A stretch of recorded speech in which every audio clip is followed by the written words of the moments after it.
Now it came to pass as Moses entered the tabernacle. Now the tabernacle was constructed of ram skin dyed red. Now the ram represented a king. The red represented the sacrifice. That the king of life would be sacrificing his life to be the door to the righteous. So the ram skins were dyed red. The ram skin could not remain in a color of its own nature.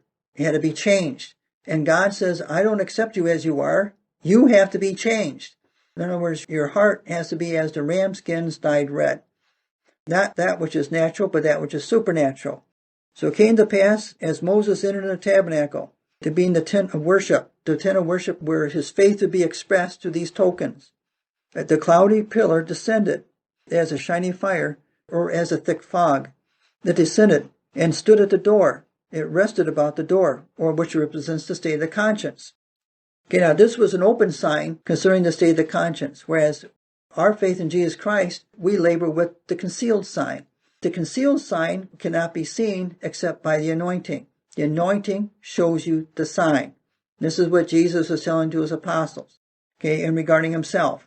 When he says, if you see me, you have seen the Father. I am the pillar. I'm the stewardship. I'm the sign. So it came to pass as Moses entered in the tabernacle, the cloudy pillar descended and stood at the door of the tabernacle, and the Lord talked with Moses. The anointing is that which communicates to us. It leads us. And this is what Jesus said, it shall teach you all things. See, the anointing is teaching you, which means it's building upon this foundation of knowledge. Okay, it's not giving you new revelatory knowledge. That's not what Jesus is talking about, but rather building upon the knowledge which he has already revealed. Why do we say that? Because he says he's going to bring all things to your remembrance. All things what? All things that I spoke to you. It's going to come back to you because the anointing is going to be drawing from the knowledge which I said in your heart, that knowledge of truth. He's called the Spirit of Truth because this is what he labors with. He doesn't labor with the imagination or the philosophies of this world or evil knowledge. That's a seducing spirit. Because evil knowledge will never point to faith. Evil knowledge points to self.